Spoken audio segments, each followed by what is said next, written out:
Steve Rampton, the author of Alpha Nerd, yeah, you heard that right, works with the former NFL players to encourage young people to discover who they are, follow their dream, set goals and plans, and tells them don't ever give up. How have you encouraged the young people in the NFL that they're striving for their dream?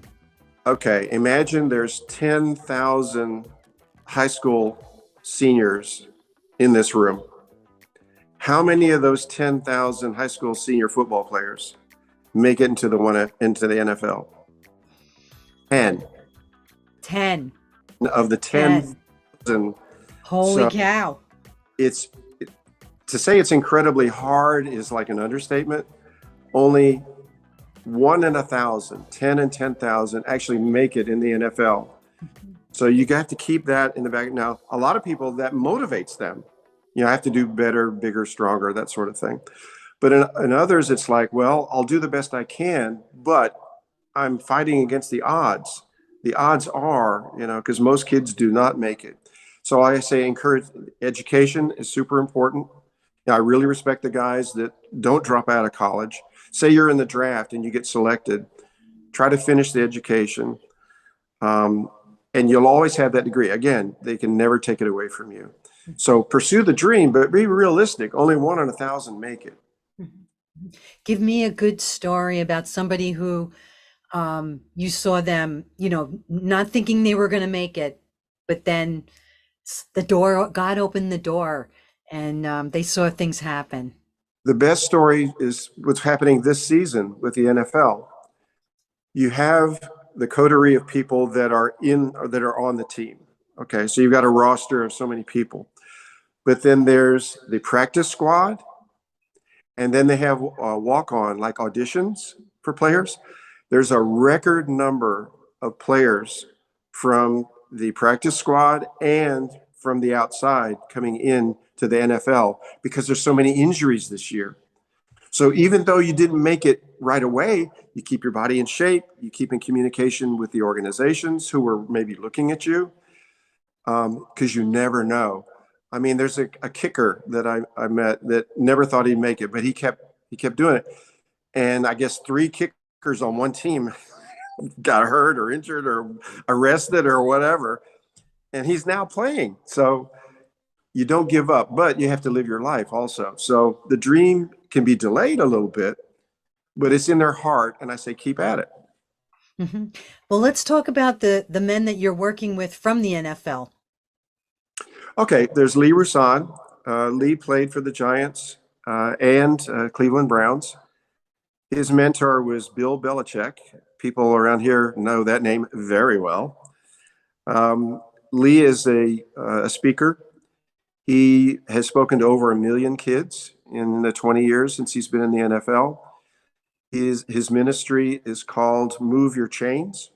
And I'm on the board of his nonprofit where we raise money for Northwest Cap and other organizations. Lee is a pioneer in this. We're going to be writing a book together very soon. We talked about it yesterday. He's involved in the Fellowship of Christian Athletes. He's on the board of a college. Very active person. Joe Jackson played with Joe Namath on the Jets. Joe has a book called Championship Sunday. He talks to young people and adults all the time. Joe Jackson is on the internet. I mean, his website. Another very active guy. The third one was Ken Johnson that I mentioned. I was his gopher.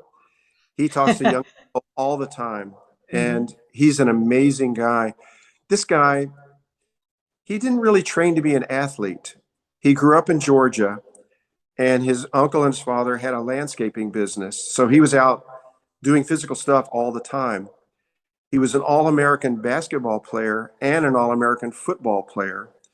He ended up playing football or basketball at Indiana, got hurt, had to wait a year. The Dallas Cowboys called him and said, "We want you to try out for the Cowboys." He goes, No. I'm a basketball player now. He goes, "No, you're not. You're an All-American football player." So even his dream, it was delayed, but he was drafted and played for two NFL teams. So these are all very dynamic people, and they love young people, and that's the reason I'm linked up with them. I'm an hour away from New York. I've met so many people that hate their job, hate the commute, but they love the paycheck. So they feel trapped. I met a biologist who works for a pharmaceutical company. She gave up her dream of being a chef because she was afraid she wasn't going to make enough money because her mother lives with her. It's her and her mother. My advice is see if you can find a way to follow your dream. If it includes a college degree, I have 8 colleges I list where you graduate with no debt. Zero. That's awesome. This is on page 84 of my book. So I'm trying to help those that not really sure and the child wants to go to college. Well, this is not Harvard and Yale, but you can graduate with no debt, and that takes some of the risk out of following that path. But I really encourage the kids to look at the trades also. hmm You know, sometimes even if you're doing just like the trades and, maybe your whole life you didn't think you were ever going to be a plumber, or you never thought you were going to be a welder or whatever. Um, Sometimes doing that affords you, because if you can make a lot of money doing that, it affords you to try to achieve a dream or live a dream of maybe you wanted always to travel, or you wanted to maybe do, be a movie producer and produce, so the income has to come from somewhere. And, having a job in the trades is something that's good. Well, it's always worth something. Even the kids that I say, well, I graduated from, I met a young man. I said, oh, where'd you go to school? He said, I went to Harvard. I went, oh, that's very impressive. What'd you major in? He said, Renaissance poetry. I could have jumped on that, but I didn't. I said, okay, well, what was your favorite memory of Harvard? Yeah. He said, Mr. Rampton, to tell you the truth, I don't remember very much because I was high most of the time. I almost lost it, but his parents spent what, $250,000 to send him there. So he has a piece of paper, and he's not a teacher, he's not a lecturer, he's not a book writer. So that to me is a bit of a waste. I mean, I'm glad it worked out for him, but don't go down that path. Have a goal there where it means something, a certificate or whatever. And like my son, he graduated from Mason Grove School of the Arts at Rutgers. So he was summa cum everything, and he had this for his job interviews, which was great. My daughter is a teacher. She had to have a certificate. My other daughter's a nurse. She had to have a certificate. So your goal dictates the path. And even if it is to be a plumber, the guys that I know that have a plumbing business and an electrician business, the owner makes $250,000 a year. Yes.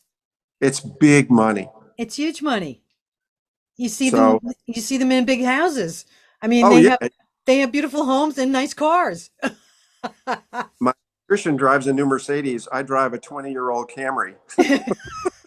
He goes, what? uh, well, how would you encourage somebody who might be discouraged? Yeah, that's a real issue. There's a emotional and a mental side to this. That's the reason I love working with the NFL players, because they know how to give encouragement. They know how to motivate. My one friend, Lee Roussan, he said, okay, let's huddle up. And said, okay, we're going to call the play, and then you have to go break, I love that. He does that with all the groups. There's a lot of kids out there that are discouraged. One young man there at Middlesex Votech said, Mr. Rampton, I want to be an artist like your son, but my mother won't let me. She said, there's no money in art, or it's more difficult, shall we say. I said, look, see if you can take one course. You can on your electives and that sort of thing, and then see how that goes. And then do research to say, okay, there are people making really good money doing art. Like one of my neighbors is a graphic designer for a major company. She makes really good money. So just because you are an artist or a writer or something like that, that's not considered to be big money, that doesn't mean you can't try it. And what I say in the book is, if you're the best at whatever you get into, the cream rises to the top. Mhm. So I don't care if there's millions of people doing what you do. If you're the best, word gets out Mhm. and you're going to prosper. That's wonderful. Well, where can anybody get your book? And I know there's a website, so you want to tell everybody where you can get that? Right. So Alpha Nerd is on Amazon and Barnes and Noble and a bunch of other sites. It's based in England and Australia. So Amazon, Barnes and Noble. My website is alphanerd.com. And if you want to order from me, I'll autograph it for you. Wonderful. That Yeah, is a lot of people have done. that's awesome. Yeah. That's awesome. Well, before we close, what would you like to leave the audience with today? But for young people is follow your dream, whatever it is, but have a plan. Work with your parents and other mentors to formulate how you're going to get there. But it's important not to give up on it, because if you're following your dream, you're more likely to hang in there, to do whatever it takes to get there. And that eliminates a lot of the distractions. I mean, have a dream, follow your dream. And if you need a mentor, I mean, you can always write to me, but don't forget your parents, your grandparents, your high school counselors, your pastors, youth leaders, that sort of thing. Feel free to talk to them. We have a very large youth group in our little church here in New Jersey.